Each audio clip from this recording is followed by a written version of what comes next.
Mari kita berdoa. Kami memohon pertolongan-Mu ya Tuhan. Kami percaya firman-Mu itu adalah kekuatan bagi setiap orang. Firman-Mu itu menegur kami. Melaluinya kami memperbaiki hidup kami. Kami mengenal Tuhan dan berelasi melaluinya. Biarlah kehendak-Mu Engkau nyatakan melalui firman yang kami baca dan renungkan. Seperti hamba-Mu Engkau berkati ketika merenungkannya, demikianlah berkati seluruh jemaat-Mu hari ini. Tolong kami semua, tolong hamba-Mu yang terbatas ini. Biar dia boleh dapat berbicara dalam anugerah Tuhan semata. Dan Tuhan menolong kami semua.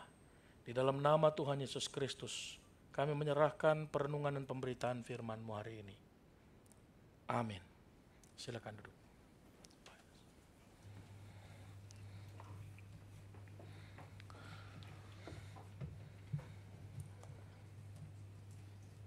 Shalom.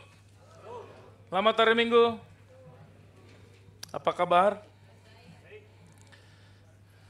Baik, luar biasa. Saudara, hari ini mari kita merenungkan bagian firman Tuhan khususnya untuk menjadi pendahuluan bagi ibadah hari ulang tahun kita di minggu yang akan datang. Saudara, kalau saudara memperhatikan dalam beberapa minggu terakhir kita sudah belajar tentang seri Kristen itu bukan tuan tapi hamba. Dua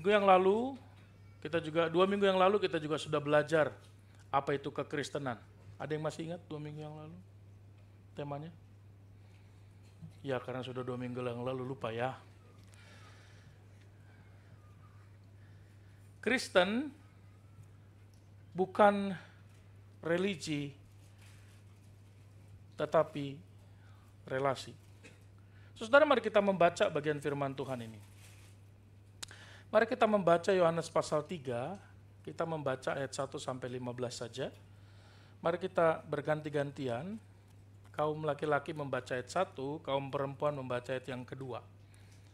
Mari kita bersama-sama responsoria berdasarkan gender. Saya akan bacakan judul perikopnya, Bapak Ibu memulai, kaum wanita memulai ayat 1, kaum pria memulai ayat selanjutnya ayat yang kedua. Percakapan dengan Nikodemus.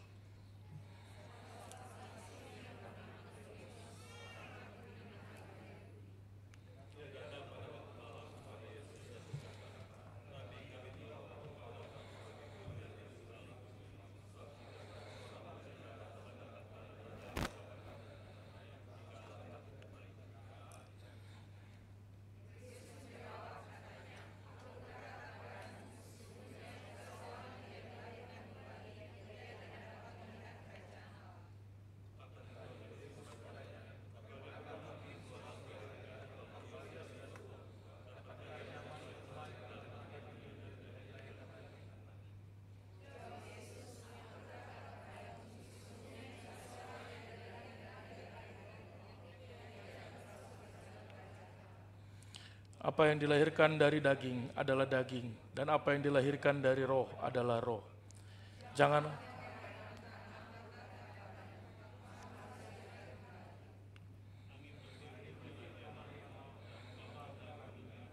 tetapi engkau tidak tahu dari mana ia datang atau kemana ia pergi. Demikianlah halnya dengan setiap orang yang lahir dari roh.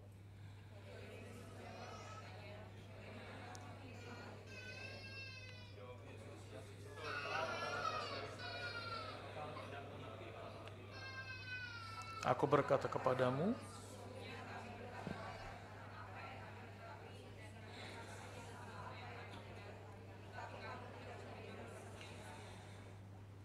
kamu tidak percaya waktu aku berkata-kata dengan kamu tentang hal-hal duniawi.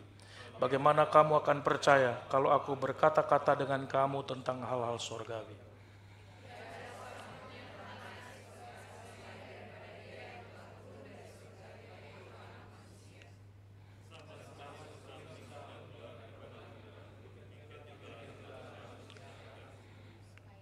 supaya setiap orang yang percaya kepadanya baik. Tidak bisa. Oke, biarkan saja. Terima kasih. Saudara, tema kita hari ini adalah Kristen, relasi bukan religi. Saudara, ada satu kisah yang terjadi 20 tahun yang lalu. Seorang pemuda Indonesia, dia sudah lama tinggal di Jepang. Akhirnya berkesempatan untuk pulang ke kampung halamannya setelah bertahun-tahun dia tidak pernah pulang, saudara. Nah, dia sangat senang dan menikmati liburannya selama beberapa bulan di Indonesia. Lalu kemudian dia setelah berlibur, dia kemudian menyiapkan segala sesuatunya. Dia siapkan koper, tiket pesawat, bahkan paspor yang baru pun sudah diperpanjangnya. Dan kemudian dia pergi ke bandara, hendak menuju ke Jepang untuk kembali bekerja. Tapi setelah check-in, kemudian dia mulai menyadari dan mulai dia panik, saudara. Karena sadar ternyata paspornya kosong, saudara. Dia tidak memiliki label visa atau label dia pernah keluar dan akan kembali ke Jepang. Dan akhirnya memang, saudara, dia bisa naik pesawat sampai ke Indonesia, tetapi dia tidak bisa kembali ke Jepang. Dia ditolak oleh imigrasi dan kemudian dideportasi. Mengapa? Ketika ditanya ke imigrasi, imigrasi menyatakan bahwa dia tidak mengenal orang ini, dia tidak diakui dan diminta untuk kembali ke negaranya. Hanya karena paspornya kosong dan tidak memiliki izin resmi. Saudara, secara hukum dia memang memegang dokumen yang cukup untuk masuk ke sebuah negara, yaitu paspor. Tapi itu hanya buku kosong. Dia punya seluruh persyaratan. Tetapi apa yang terjadi, saudara? Dia tidak punya otoritas, dia tidak punya hak untuk masuk ke dalam negara yang ditujunya. Saudara, kisah itu mengingatkan kita seringkali kehidupan beragama mirip seperti itu, saudara. Kita merasa punya paspor agama. Kita pergi ke gereja, kita melayani, kita ikut kegiatan, kita terus beribadah. Bahkan kita dengan lihai bisa mengutip ayat-ayat Alkitab. Tapi kita nggak punya hubungan sama sekali. Kita tidak dikenali oleh kerajaan Allah tuh. Kita tidak mengenal Kristus dan tidak punya hubungan. Kita seperti paspor kosong, saudara. Buku kosong itu. Seperti Nikodemus dalam Yohanes pasal yang ketiga, tahu banyak hukum Taurat. Dia bahkan disebut pengajar orang Israel. Tetapi Yesus menegurnya karena tak punya relasi dan memintanya untuk dilahirkan kembali. Saudara, iman Kristen bukan soal dokumen keagamaan. Iman Kristen bukan bicara ritual, pelayanan, tetapi iman Kristen itu bicara soal keterhubungan. Hidup melalui Kristus kepada Allah. Iman Kristen tidak bicara tentang apa agamamu. Kalau sudah jadi orang Kristen dinyatakan dalam KTP, jangan lupa KTP yang menyatakan namanya Kristen, agama Kristen pun ternyata KTP-nya juga nembak kan. Jangan-jangan ikut agamanya nembak juga. Saudara, mari kita belajar hari ini apa yang dimaksud dengan Kristen itu relasi bukan religi. Kristen itu hubungan dengan Tuhan bukan sekedar agama, saudara. Mari kita mulai dengan seorang yang kita dengar percakapannya. Yohanes menguping, saudara, percakapan ini dan dia menuliskannya. Ada dua percakapan sebenarnya, satu pria, satu wanita. Tapi nanti kita punya kesempatan lain tentang wanita. Satu pria yang terhormat, satu lagi wanita yang kurang terhormat di dalam pasal yang keempat.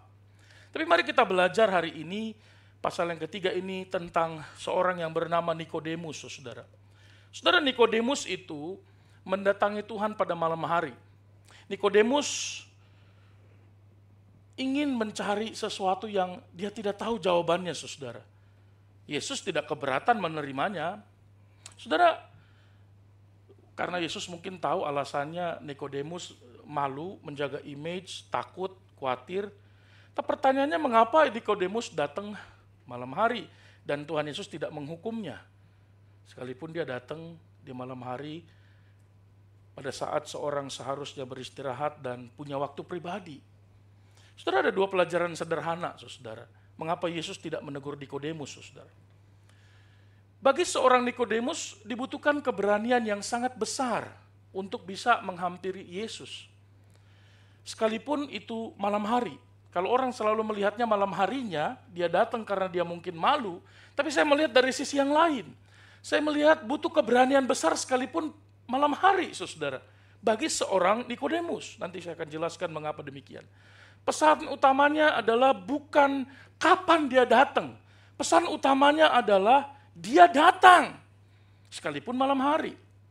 Karena ada banyak orang enggan datang kepadanya pagi, siang, dan malam pun. Banyak orang bahkan menghampirinya hanya sekedar laporan, kan? Bukankah seringkali kita berdoa kayak laporan, kan? Tuhan, gue mau makan nih. Ya makan aja, gak usah laporan, kan gitu ya. Berdoa kok kayak laporan. Yang kedua, saudara, sekalipun Nikodemus datangnya malam hari, Yesus melihat dari sudut bahwa dia memang berjuang untuk bisa datang. Saudara, sekalipun Nikodemus datang di akhir hari itu, tetapi Yesus tidak pernah menolaknya, bukan?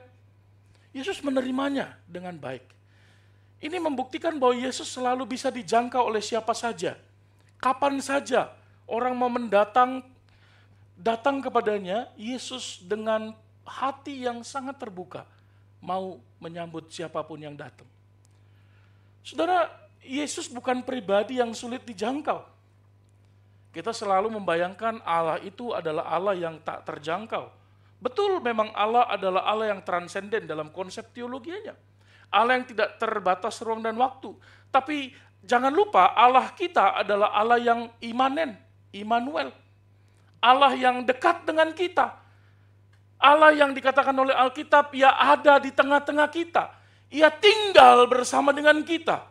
Itulah sebabnya kita menyebutnya Immanuel. Kata Immanuel berasal dari imanen, artinya ada di sekitar kita, ada bersama dengan kita. Tapi Allah juga memang Allah yang transenden, tidak terbatas, tidak diikat oleh ruang dan waktu. Saudara, bukankah Yesus juga mengatakan dalam Injil Yohanes pasal yang ke-6 ayat 37, semua yang diberikan Bapa kepadaku akan datang kepadaku. Dan barang siapa datang kepadaku, ia tidak akan kubuang, betul? Jadi kita menemukan pengertian yang sederhana, mengapa dia datang malam, bukan penting datang malamnya, tapi dia datang itu penting. Ada banyak orang tidak mau datang sama sekali kepada Tuhan, sekalipun dia Kristen, kecuali dia udah mentok habis-habisan. Ketika dia harus mencucurkan air mata, disitulah dia ingat bahwa hidupnya sudah tidak lagi bersama dengan Tuhan. Saudara, yang kedua, Nikodemus itu, mengapa saya katakan dia juga butuh perjuangan dan butuh keberanian yang besar, tekad yang kuat untuk bisa berjumpa dengan Tuhan sekalipun malam hari. Mari kita lihat sejenak siapa sebenarnya Nikodemus ini. Tentu kita semua sudah tahu bahwa Nikodemus itu dari katanya berarti adalah the conqueror. Dia seorang penakluk bangsa. Dia seorang pemenang, saudara. Memang dalam kehidupannya dia memiliki kuasa, prestise, posisi. Dia masuk kalangan kelompok pemenang memang. Dari segi finansial, dari segi spiritual, dari segi prestise, semua dia miliki.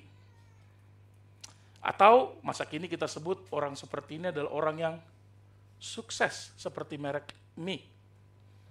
Kalau saudara pergi ke Giomusupa ada merek mie namanya Sukses. Ya, setelah Anda makan, Anda sukses, tidak jadi diet. Saudara, Nikodemus juga bukan hanya sekedar memiliki makna yang indah sekali namanya. Dia juga seorang yang punya kehidupan religiusitas yang begitu dalam, saudara. Orang Kristen banyak hidup saleh, tapi berbeda dengan Nikodemus.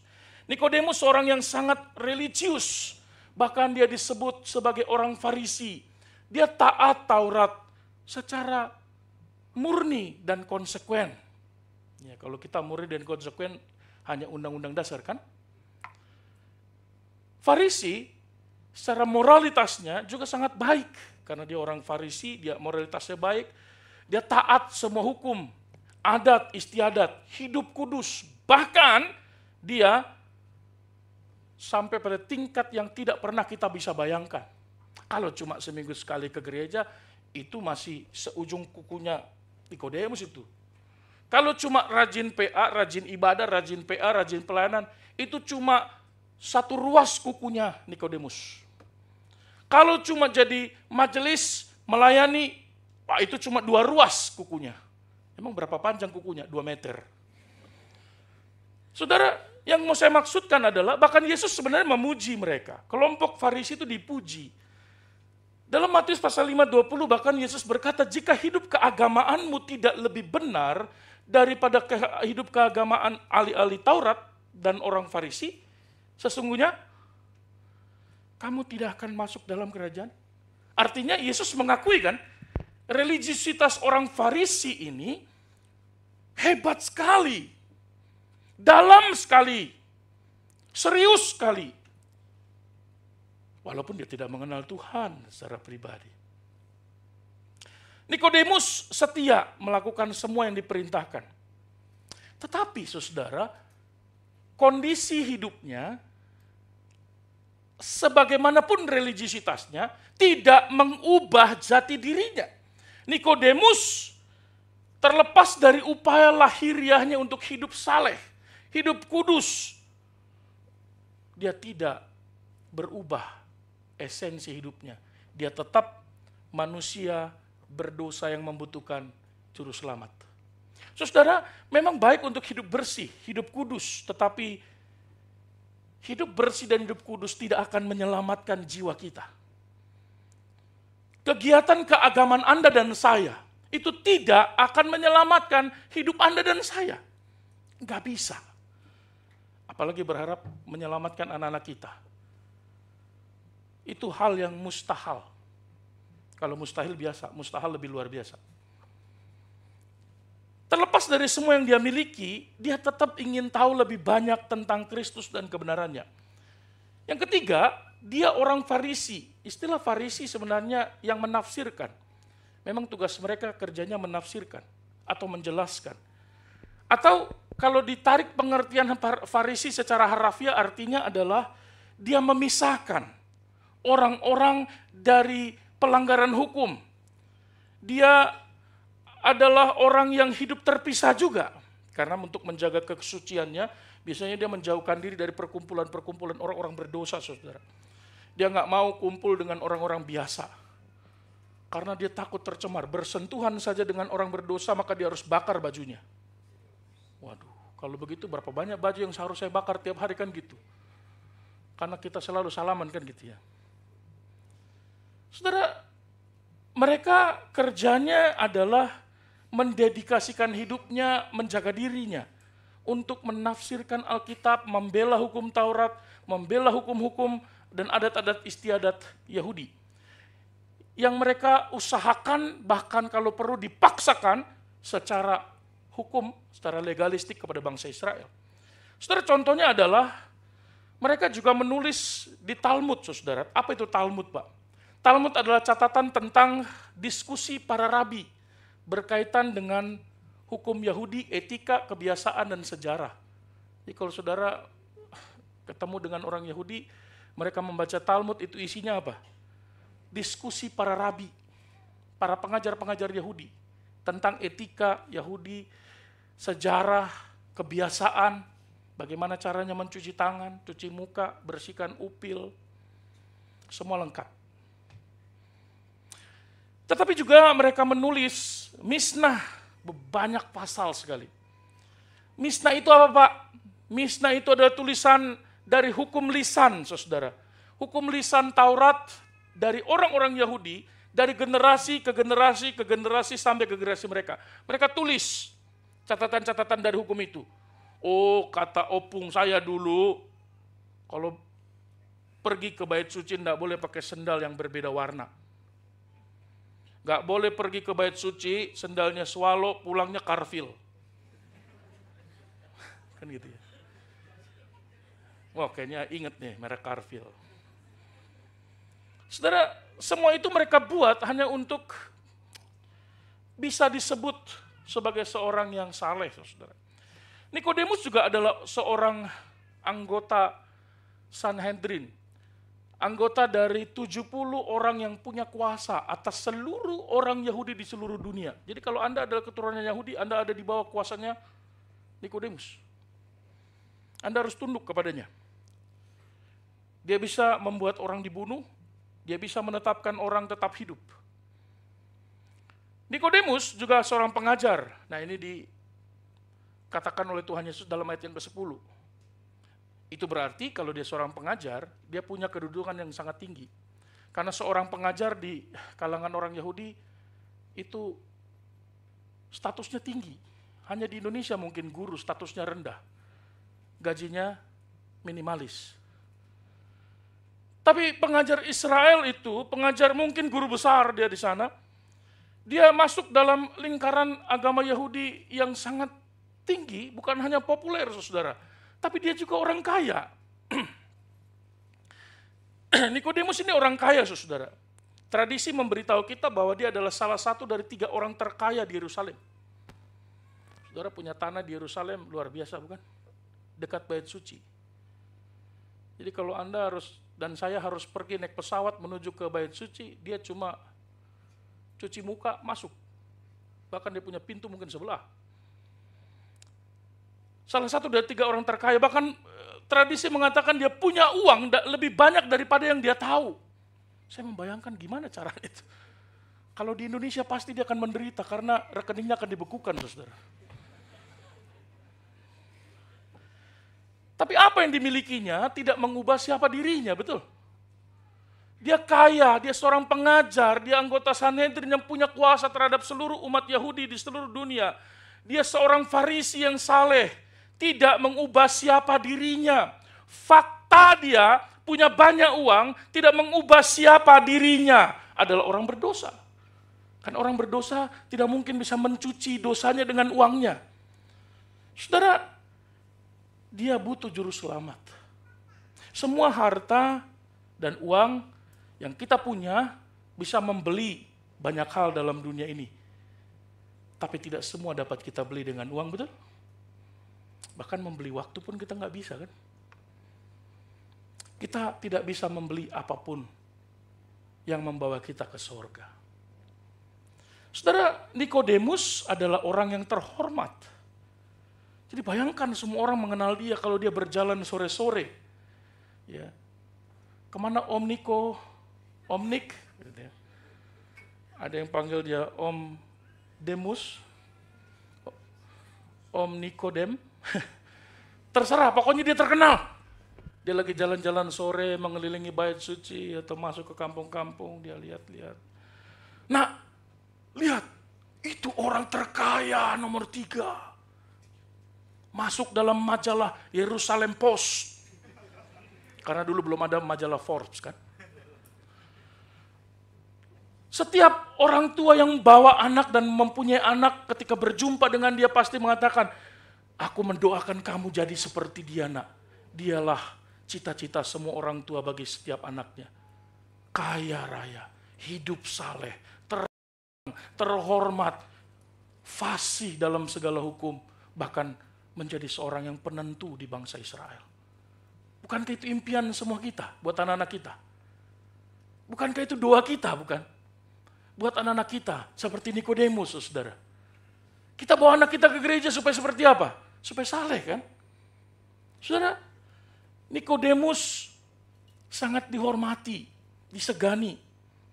Tetapi, saudara, terlepas dari terhormatnya statusnya, dia tidak memiliki hidup yang bercela. Dia hidup punya riwayat hidupnya, prestasinya super duper mantap, saudara. Kalau masuk sorga, standarnya seperti yang dimiliki Nikodemus, maka dia kandidat terkuat masuk sorga. Betul? Pasti dia duluan masuk sorga. Nikodemus ada di puncak tangga religius. Dia tinggi sekali posisinya. Tapi menarik sekali, saudara. Posisinya yang tinggi, agama yang digelutinya, yang didalaminya, semua pemahaman, semua ritualnya, semua statusnya, ternyata tidak membuat dia bisa mendapatkan jawaban dari semua keingintahuannya terhadap keselamatan. Tentang kerajaan Allah itu. Semua yang dia punya, yang dia raih, yang dia kejar, itu tidak bisa memenuhi jawaban yang diinginkannya. Nah, saudara, maka dia turun dari posisi itu menuju satu tempat yang biasanya dihindari oleh orang Farisi. Dan itu butuh perjuangan, saudara. Fakta bahwa agama tanpa relasi tidak akan pernah membuat kita mengerti esensi Tuhan dan sorgawi yang sejati. Tanpa hubungan pribadi dengan Tuhan, tanpa relasi, maka agama itu mati. Tanpa hubungan pribadi dengan Tuhan, tidak mungkin seseorang bisa mengenal esensi Kristus. Tidak mungkin dia bisa mengenal kebenaran yang sejati. Nah, hal ini yang membuat Nikodemus turun dari posisinya, keluar dari kenyamanannya, mencari jawaban yang tidak bisa dia temukan selama ini. Keselamatan tidak bisa didapat dari perbuatan baik. Keselamatan tidak bisa diraih dengan amal ibadah kita. Keselamatan tidak bisa didapat karena kita mengerjakan semua perbuatan baik selama kita hidup. Oleh karena itu, mari kita lihat apa yang dikatakan oleh Tuhan dalam percakapannya dengan Nikodemus, saudara. Saudara, dalam ayat yang ketiga dijelaskan bahwa Tuhan Yesus merespons kalimat daripada Nikodemus yang begitu sopan sekali. Dia berkata, "Rabi, kami tahu bahwa engkau datang sebagai guru yang diutus Allah. Sebab tidak ada seorang pun yang dapat mengadakan tanda-tanda yang engkau adakan itu jika Allah tidak menyertainya." Tiba-tiba Yesus berkata, "Aku berkata kepadamu, jika seorang tidak dilahirkan kembali, ia tidak dapat melihat kerajaan Allah." Saudara, saya suka sekali dengan Tuhan Yesus. Ini tipikal orang Batak, tulen. Mengapa saya katakan demikian? Ini kan Nikodemus lagi memulai percakapannya kan ya, pendahuluannya kan. Dia belum sampai kepada poinnya, masih ada kalimat berikutnya, tapi Tuhan langsung potong dan berkata, "Udah gak usah banyak ngomong. Yuk masuk surga kan? Kalau masuk surga, engkau harus dilahirkan kembali." Kaget Nikodemus. Waduh, orang satu ini bukan hanya punya kuasa, tapi bahkan sangat to the point, saudara. Yesus itu enggak mau banyak bicara. Nikodemus bertanya, "Kok bagaimana bisa dilahirkan kembali? Masa udah tua, udah berkumis, udah jenggotan seperti saya ini, masuk lagi ke dalam rahim mama saya?" Kalau betul-betul Tuhan Yesus lahir dari Sumatera Utara, mungkin Tuhan akan mencela dia. Bodoh. Tapi Tuhan Yesus tidak demikian. Tuhan Yesus berkata, mengulangi ayat itu. Di ayat yang kelima dia berkata, "Sesungguhnya jika seorang tidak dilahirkan dari air dan roh, ia tidak dapat masuk dalam." Jadi Yesus memberikan kejelasan, klarifikasi. Memang Alkitab yang kita baca ini, setiap kita baca ayat pertama, kedua, ketiga, makin kita baca, dia memberikan yang namanya clarity. Karena hanya Alkitab yang semakin kita baca, semakin jelas maknanya. Nah makanya ada yang bilang begini, Pak, kalau saya baca Alkitab tuh saya kadang-kadang gak ngerti. Ya kalau begitu ngapain saya baca? Ini salah kita. Kadang-kadang saya gak ingat Pak yang saya baca. Saudara masih ingat gak? Makan 2 minggu yang lalu makan apa? Masih ingat? Apakah itu berarti kalau Anda tidak ingat apa yang Anda makan, yang Anda makan tidak berguna bagi Anda? Sekalipun mungkin kita tidak mengingatnya, tidak mengerti, tapi kita bisa merasakan manfaatnya, bukan? Oh, saya masih ingat Pak, bahkan 5 tahun yang lalu saya masih ingat. Berarti makan aja pikiran. Untung saya nggak jawab tadi. Ya, serba salah ya. Saudara, yang menjadi penekanan Yesus adalah bahwa hanya ada satu jalan untuk masuk ke dalam kerajaan Allah. Dan perbuatan baik, kesalehan, kesucian, kekudusan, itu bukan salah satunya. Hanya satu cara seorang harus dilahirkan kembali. Perhatikan istilah jika seorang tidak dilahirkan kembali. Jika seorang tidak dilahirkan, ini menggunakan istilah perintah, saudara. Bentuk imperatif. Imperatif artinya nggak ada opsi lain. Satu-satunya tidak bisa tidak. Berarti wajib hukumnya. Mau tidak mau, suka tidak suka, ya itulah yang terjadi. Jika seorang tidak dilahirkan, maka satu-satunya jalan adalah kita harus mengalami regenerasi.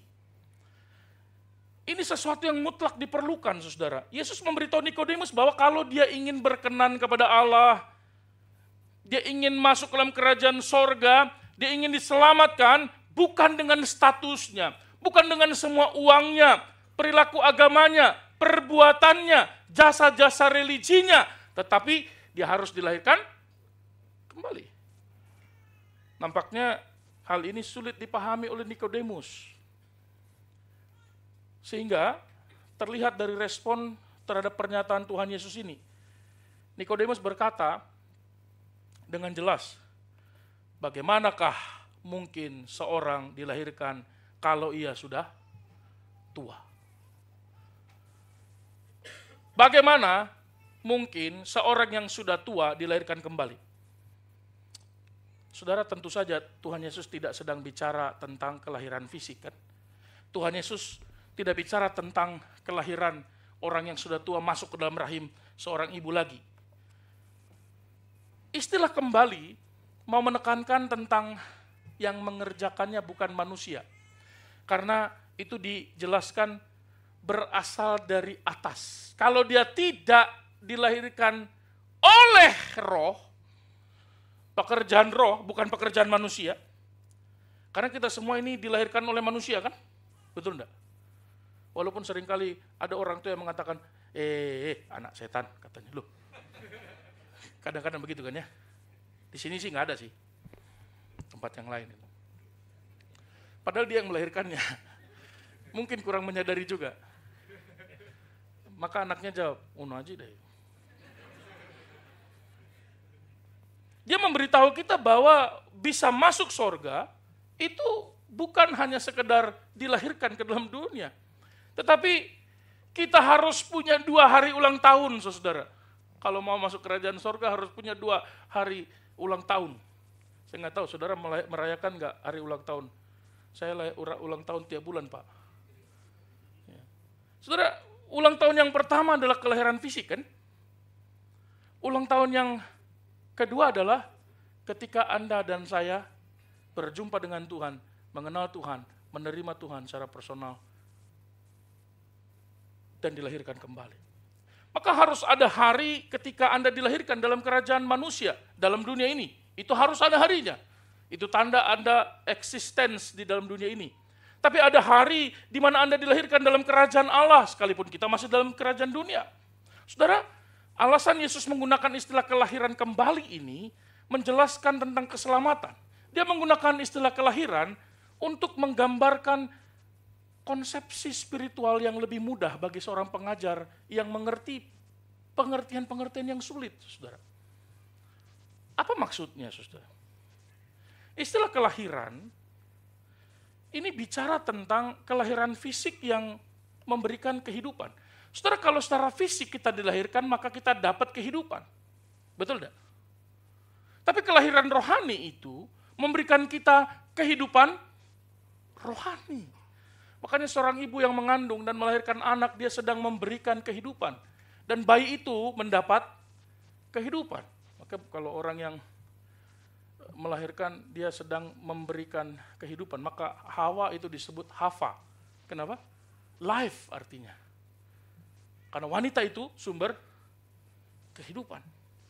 Dalam 1 Yohanes 5 ayat yang ke-12 berkata, barang siapa memiliki anak, ia memiliki hidup. Barang siapa tidak memiliki anak, ia tidak memiliki hidup.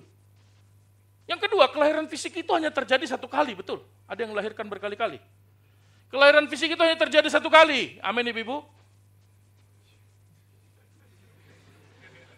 Ada jebakan lagi nggak nih? Bayangkan kalau anak kita keluar masuk. Kayak teh celup. Betapa menderitanya kaum ibu, betul? Kelahiran fisik hanya satu kali. Begitu juga kelahiran spiritual, saudara. Hanya satu kali. Pengalaman sekali seumur hidup. Lalu gimana Pak? Ada teman saya Pak. Tiap kali KKR ada tantangan, dia maju terus. Coba cek. Kau maju tadi untuk apa? Aku juga nggak tahu kenapa. Kulihat orang maju, aku pun maju. Ini namanya orang yang suka dengan perhatian. Ya, kan sekarang paling senang kan ya orang maju ke depan, lalu dilihat dan sambil maju ke depan pegang video kan. Guys, aku ditantang nih. Siapa takut? Ini KKR atau apa? Saudara, kelahiran spiritual, kelahiran rohani itu pengalaman yang tidak bisa dibatalkan, hanya terjadi sekali. Tidak bisa diulang, saudara. Maka kelahiran secara rohani itu sama dengan kelahiran fisik. Maka Yesus menggunakan istilah dilahirkan kembali. Ketiga, kalau kelahiran fisik itu terjadi karena ada ibu yang bersedia menderita, menggendong kita dalam perutnya selama 9 bulan 10 hari, kadang lebih. Ada yang sampai 12 bulan. Itu keterlaluan, tidak mau keluar itu ya. Air ketuban 2 pecah, dia bertahan di dalam. Oh, ini anak nakal ini, jangan-jangan kalau lahir ya. Pakai air apa di dalam? Tidak tahulah. Begitu juga ketika kelahiran spiritual, seseorang yang dilahirkan kembali, ada yang menderita supaya dia bisa dilahirkan kembali. Siapa? Kristus. Anda dan saya harus ingat jasa ibu. Dia masuk area penderitaan dan wilayah hidup dan mati waktu kita dilahirkan dan keluar dari rahimnya. Bahkan saya paling jengkel kalau ngelihat orang itu enggak mengasihi ibunya gitu ya. Kau enggak pernah telepon mamamu? Ah, malas ya Pak. Kenapa malas? Habis mama saya sih perempuan. Loh, maksudnya Pak, cerewet gitu. Ya cerewet juga kan mamamu yang melahirkanmu kan. Iya Pak, cerewetnya kenapa? Minta duit terus katanya. Waduh. Berapapun banyak uangmu yang kau berikan kepadanya, itu tidak bisa mengganti penderitaan yang dia lakukan. Amin. Kau kasihkan pun uangmu tiap bulan untuk dia, itu nggak bisa menggantikan penderitaan yang dia lakukan. Resiko kematian yang dia ambil dan dia dengan penuh rela hati masuk ke sana. Saudara, kalau ada berkata bahwa Bapak, aku juga menderita Pak. Waktu aku mendampingi istriku sendiri, aku dicubitnya, diremas-remas tanganku, dicakar-cakarnya, aku pun menderita, tapi nggak semenderita kaum ibu kan. Saudara, ada banyak orang-orang yang tidak menghormati dan menghargai ibunya. Saudara, kelahiran terjadi karena ada orang yang mau menderita buat kita. Kelahiran rohani karena ada pribadi yang bernama Yesus Kristus mau menderita bagi kita. Ia datang ke dalam dunia, menjadi sama dengan manusia, mengambil rupa hamba. Dan dia taat di atas kayu salib. Yang keempat, kelahiran fisik itu memberi awal yang baru. Saudara, pernah nggak mewawancarai bayi yang baru lahir? Dan bertanya kepadanya, 20 tahun yang lalu apa yang kau kerjakan? Bayi tidak punya masa lalu, saudara. Kalau ditanya, bayi punya masa lalu nggak Pak? Masa gitu? Bukan masa lalu, masa gitu tuh. Masa lalu dia nggak punya, yang dia punya apa? Masa depan.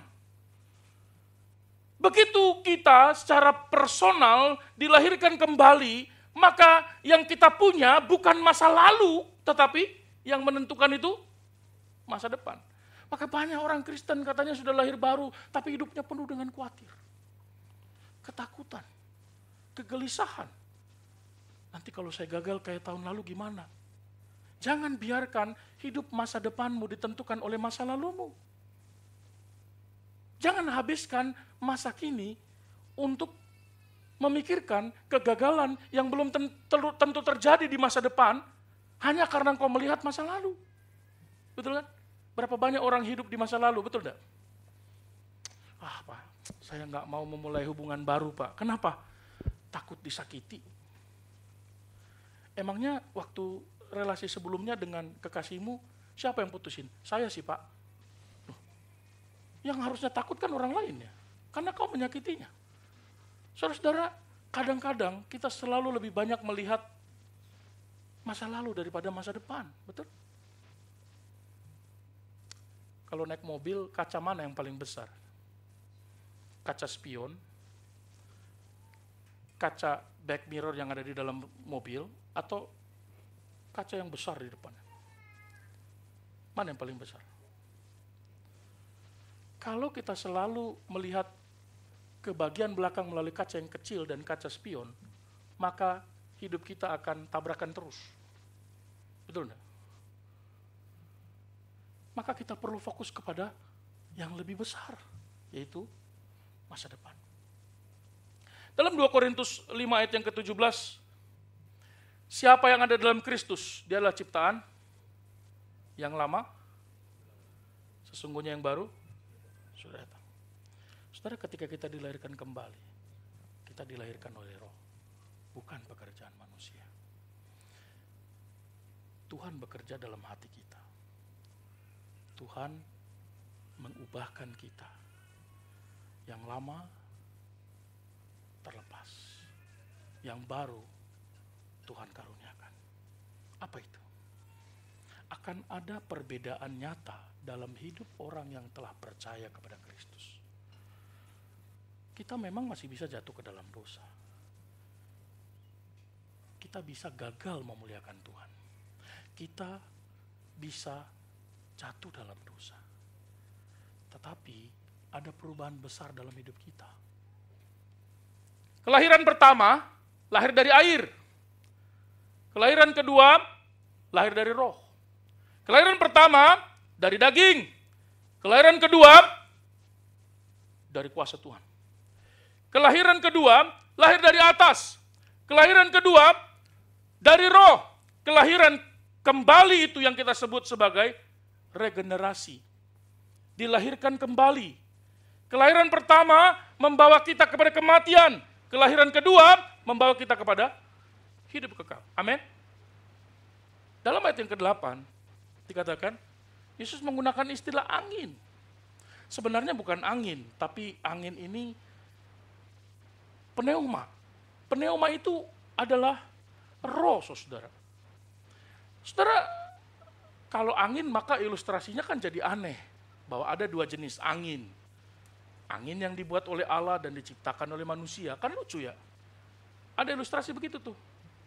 Angin diciptakan oleh manusia, itu namanya kipas angin. Kalau orang berduduk di depan kipas angin, masuk angin. Kalau sudah akut, angin duduk. Saudara, angin yang dimaksud di sini adalah roh, maka tidak mungkin ada angin buatan roh buatan manusia. Tetapi saudara, ada 2 jenis roh kan? Roh manusia dan roh Allah. manusia itu bicara tentang kedagingannya, pemberontakannya, kejahatannya, maka sesuci apapun perbuatan Anda, sebaik apapun Anda lakukan dalam hidup Anda, kalau Anda tidak mengenal Kristus, itu semua adalah perlawanan kepada Allah. Hanya Roh Allah yang memberikan kuasa untuk hidup baru. Saudara, kincir angin, gambarnya itu. Saudara pernah lihat kincir angin? Kincir angin tidak bisa menghasilkan angin. Kincir angin hanya bisa bergerak kalau ada angin. Itu sebab disebut kincir angin. Kalau di Indonesia namanya lebih aneh. Pembangkit listrik tenaga Bayu. I stand by you. Bayu itu angin. Jangan protes saya, itu bahasa Indonesianya. Pembangkit listrik tenaga Bayu. Ya, mungkin terinspirasi dari lagu tadi. Kincir itu tidak bisa menghasilkan angin. Angin itu yang memutar kincir itu. Sama seperti kehidupan Kristen, hidup kita itu seperti kincir itu. Kita nggak bisa gerak, kita nggak bisa menghasilkan apapun kalau kita tidak hidup di dalam kuasa roh. Karena angin itu tadi adalah roh kan? Maka Yesus dalam Yohanes pasal 15 berkata, dalam Injil yang sama, apart from me, you can do nothing. Tinggal dalam aku, sebab di luar aku kamu tidak dapat berbuat apa-apa. Kan? Hidup dalam roh itu adalah hidup yang bisa menggerakkan kita melakukan semua kebaikan Tuhan. Sebagaimana dikatakan Efesus pasal yang kedua ayat yang ke-10, kita diciptakan di dalam Kristus Yesus untuk mengerjakan perbuatan baik, untuk hidup di dalamnya kan. Saudara, Yesus memberitahu Nikodemus bahwa seperti angin itu bisa dirasa, bisa diukur, pengaruhnya bisa dilihat, walaupun masih misteri. Datangnya dari mana, perginya kemana. Kelahiran kembali pun sama, kita nggak bisa melihat. Tuhan melakukan pekerjaannya dalam hati manusia, dalam hidup manusia. Nggak bisa kita lihat. Tapi Anda bisa melihat pengaruh Roh Kudus itu di dalam diri setiap orang. Apakah Roh Kudus bisa membuat kita tertidur di dalam ruangan ibadah ketika mendengarkan firman Tuhan? Ini pekerjaan Roh Kudus, Pak. Karena firman Tuhan berkata, hanya dekat Allah saja aku tenang. Tenang, bukan tertidur. Kalau sudah sampai tertidur itu berarti bukan dikuasai roh. Ya, dikuasai oleh kuasa kedagingan. Kita nggak bisa melihat Tuhan melakukan pekerjaannya di dalam hati seseorang. Tetapi kita bisa melihat pengaruh roh itu. Maksudnya bagaimana, Pak? Ketika Anda melihat pemabuk berat meninggalkan botolnya, Anda tahu di situ Tuhan bekerja bagi orang itu. Ketika Anda mendengar seorang yang mengeluarkan dari mulutnya bahasa yang ramah, sopan, baik sekali, padahal dulu mulutnya comberan dan kebun binatang, maka Anda tahu Tuhan sedang bekerja dalam hidupnya, mengubah hati dan mulutnya. Karena apa yang keluar dari mulut berasal dari hati.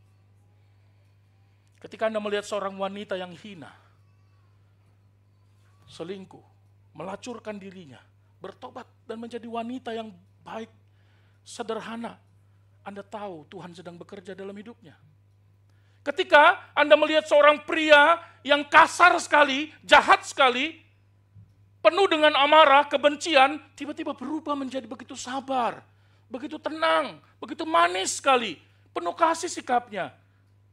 Dia tidak pernah lagi membuka mulutnya untuk kemarahan, dia tidak pernah lagi menggunakan tangannya untuk memukul keluarganya. Anda tahu Roh Kudus sedang bekerja dalam hatinya. Itu semua misteri yang tidak bisa kita lihat bagaimana prosesnya, tapi kita bisa lihat pengaruhnya. Amin. Maka dalam ketidakmengertian Nikodemus, saya percaya pertanyaan-pertanyaan yang diajukan di dalam ayat yang keempat, ayat yang ke-6, Yesus mengatakan jangan kau heran. Nikodemus heran, saudara. Itu bukan tanda kebodohannya, saudara. Itu bukan pertanyaan bodoh, sebagaimana banyak penafsir mengatakan. Saya percaya di dalam ketidakmengertiannya, Nikodemus cerdas sekali, dia mengerti istilah-istilah Yahudi, kamus-kamus Yahudi dia ngerti. Dia mengerti seluruhnya konsepsi kelahiran secara fisik. Dia tahu untuk bisa memahami kelahiran spiritual itu, ada perubahan yang harus terjadi secara radikal itu terjadi. Tapi bagaimana caranya? Itu yang ditanyakan dalam ayat 9, bukan? Bagaimana hal itu terjadi? Kok bisa? Kalau bisa gimana caranya? Maka kita dijumpakan dengan ayat yang ke-13, saudara. Ayat yang ke-13 sampai 14 menjelaskan apa? Peran dari juru selamat. Sangat jelas dijelaskan oleh Yohanes bahwa juru selamat itu datang dari Bapa, turun ke dalam dunia untuk menyelamatkan kita.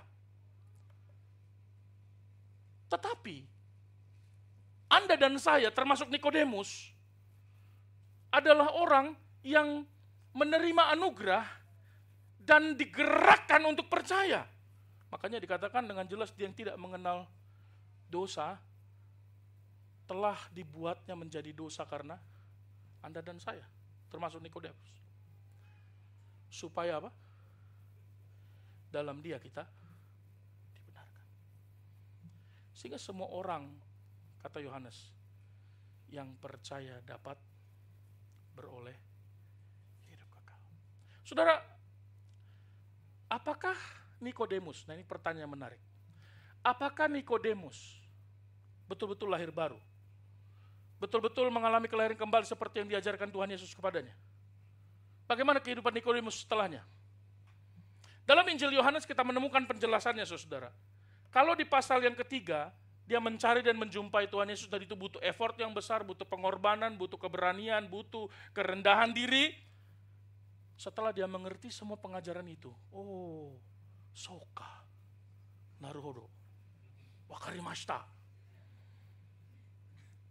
deskara, sampai situ aja saya.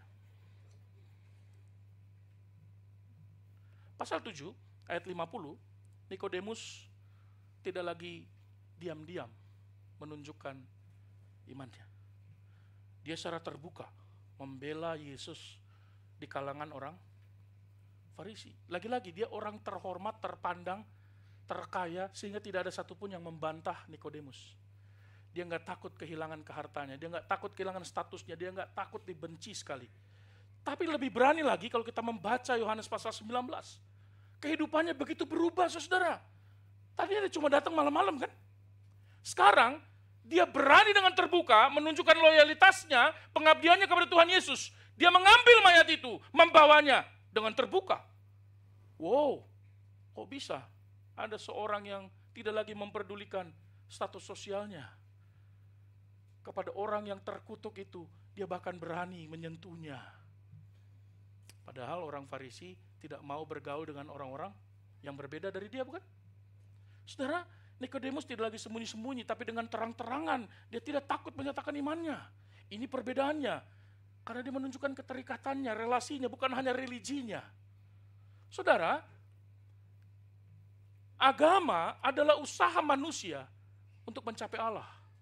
Tapi kelahiran kembali itu adalah usaha Allah untuk menjangkau manusia. Makanya disebut relasi.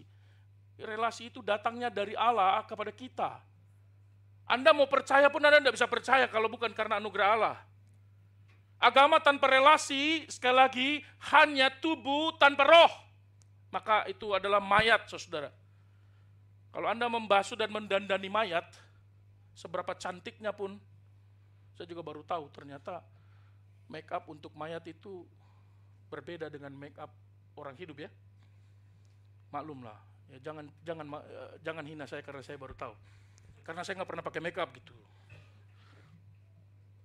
Make up untuk orang mati itu kalau dipakai, kalau make up biasa dipakai untuk orang mati dia luntur, jatuh, nggak bisa pakai. Ya, nanti yang ahli kimia tolong jelaskan kepada saya, ahli fisika itu, mengapa begitu. Secantik apapun Anda make up itu, Anda cuci bersih itu jenazah, dia tetap mayat, nggak bisa hidup kan?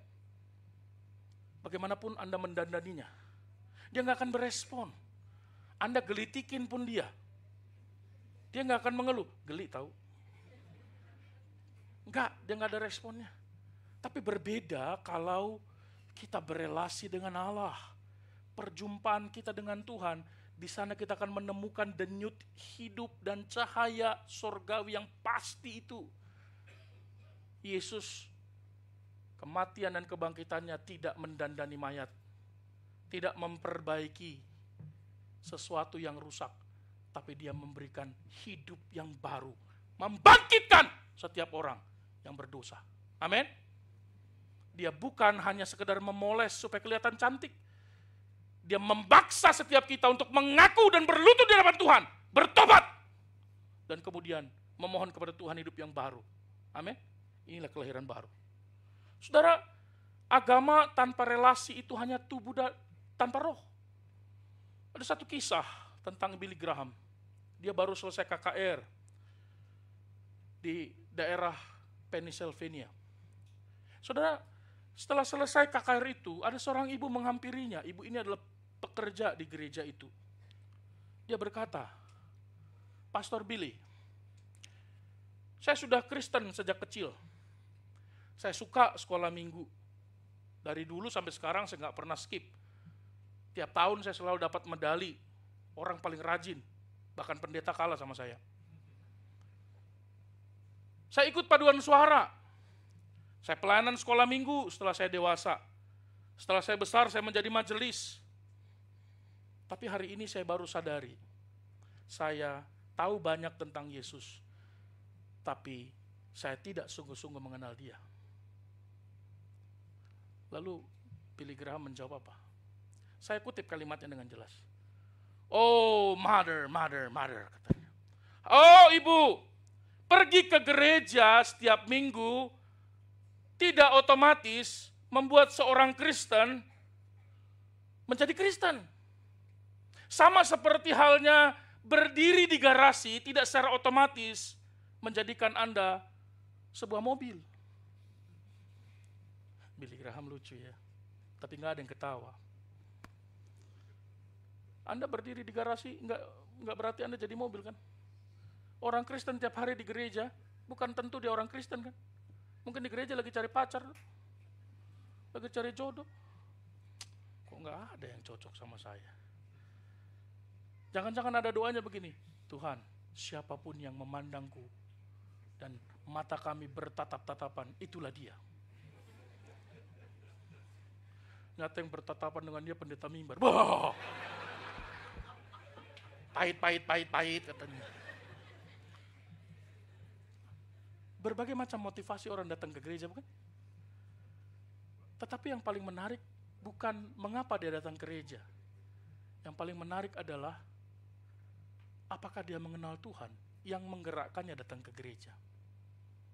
Saudara-saudara, Kristen bukan soal seberapa sering kita berada di gedung gereja, melayani di gereja, tapi apakah Anda dan saya sebagai orang Kristen punya relasi dengan Tuhan? Kristen bukan hanya sekedar agama, tetapi relasi. Bukan religi, tapi relasi. Maka firman Tuhan mengingatkan kita dari bagian ini, sesungguhnya jika seorang tidak dilahirkan kembali, ia tidak dapat melihat kerajaan Allah. Maukah Anda percaya pada Kristus yang telah mati dan bangkit itu? Yang bersedia berkorban bagi Anda sehingga Anda dan saya bukan hanya dilahirkan secara fisik tapi juga memungkinkan dilahirkan kembali secara roh dalam kehidupannya. Bagi Anda yang belum lahir baru, bukan kebetulan firman Tuhan ini Anda dengar. Biarkan dia bekerja dalam hatimu dan firman-Nya menggugah hidupmu, memperbaharui pemikiran dan hatimu.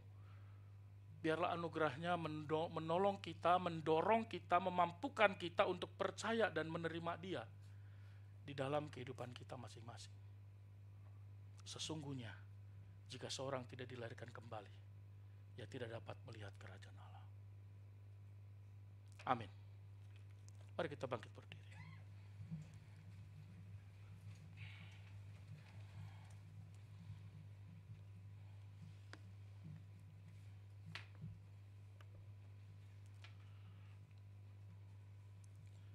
Mari kita berdoa.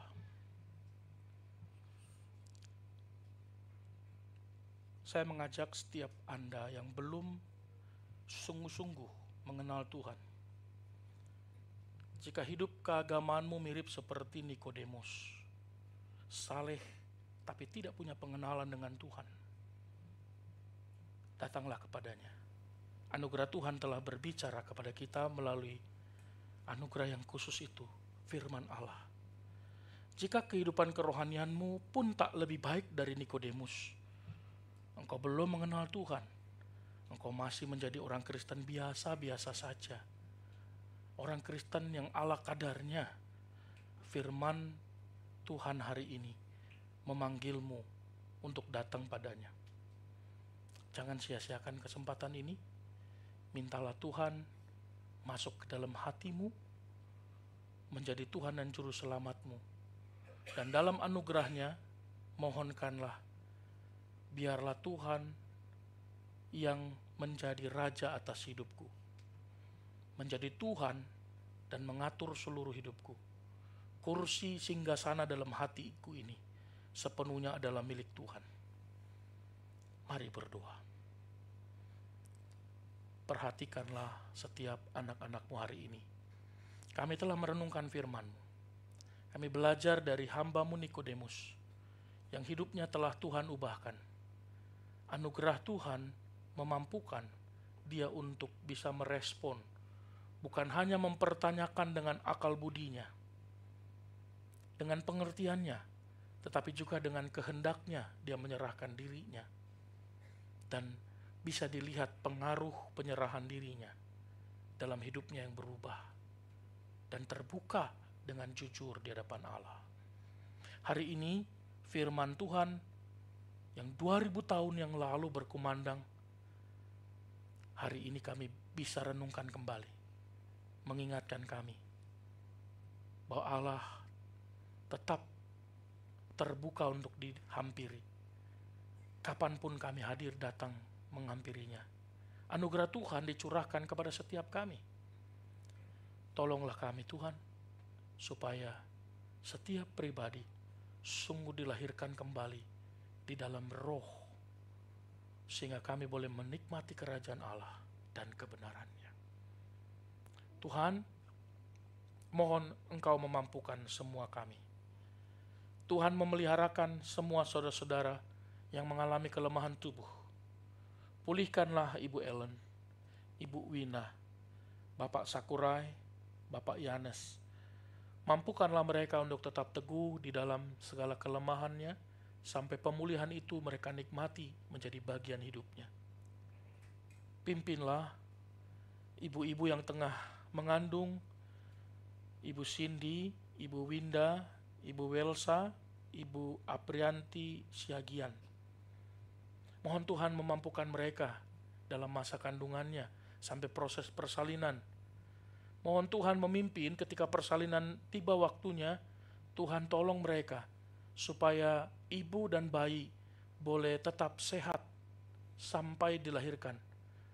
Mohon Tuhan memberikan kekuatan, kemampuan untuk bisa dapat mendidik dan membesarkannya ketika anak ini juga telah dilahirkan. Mohon Tuhan menyertai mereka masing-masing. Berkati semua saudara yang berulang tahun minggu ini. Saudara Athena Abdi Wijaya, Saudara Patrick, Saudara Agus Marbun, Ibu Nunik, Saudari Monica, Saudari Bina Simbolon, Saudara Candi Pius, Ibu Virga, Saudara Kenichi Adriel Lumban Tobing, Saudari Clara Natali Putri, maupun seluruh jemaat yang berulang tahun mungkin luput dari perhatian kami. Mohon Tuhan, anugerah yang sama yang Tuhan berikan melalui usia yang bertambah, di dalamnya Tuhan berikan sukacita dan pertolongan, kemampuan untuk bisa menapaki setiap menit dalam hidup yang Tuhan karuniakan itu. Setiap langkah mereka Tuhan yang memimpinnya, suka maupun duka Tuhan memampukannya, dan Tuhan menyertai dalam segala kehidupan mereka, naik dan turun kehidupan mereka, biar mereka boleh tetap bertumbuh dalam Tuhan dan anugerahnya memampukan mereka untuk bisa tetap bergantung pada Allah. Dan biarlah Tuhan sendiri yang boleh memimpin, menolong gerejamu di tempat ini dengan seluruh pergumulan pelayanannya. Kebutuhan-kebutuhan khususnya untuk gedung yang ada, Tuhan mampukanlah. Mohon Tuhan menolong konflik-konflik yang terjadi dalam dunia ini, di antara negara-negara yang terjadi, antara Iran dan Israel, Rusia dan Ukraina, Thailand dan Kamboja, India dan Pakistan. Mohon Tuhan menolong para pemimpin-pemimpin negara boleh memiliki hati yang berbelas kasihan kepada setiap korban-korban yang menjadi bagian kekerasan karena perang. Tuhan berbelas kasihan kepada setiap orang yang terimbas bencana karena korban perang, karena bencana alam, karena mengalami banyak kesulitan terhadap segala banyak macam perubahan dalam dunia. Tuhan memberkati setiap jemaat-Mu di tempat ini. Kami menyerahkan hidup kami, setiap doa-doa dan permohonan kami kepadamu. Sebagaimana Engkau mengajarkan kami berdoa, kami memohon kepada Tuhan. Bapa kami yang di sorga, dikuduskanlah namamu, datanglah kerajaan-Mu, jadilah kehendak-Mu di bumi seperti di sorga. Berikanlah kami pada hari ini makanan kami secukupnya. Ampunilah kami akan kesalahan kami, seperti kami juga mengampuni yang bersalah kepada kami. Janganlah bawa kami ke dalam pencobaan, tapi lepaskanlah kami dari yang jahat. Karena Kau yang punya kerajaan dan kuasa dan kemuliaan sampai selama-lamanya. Amin.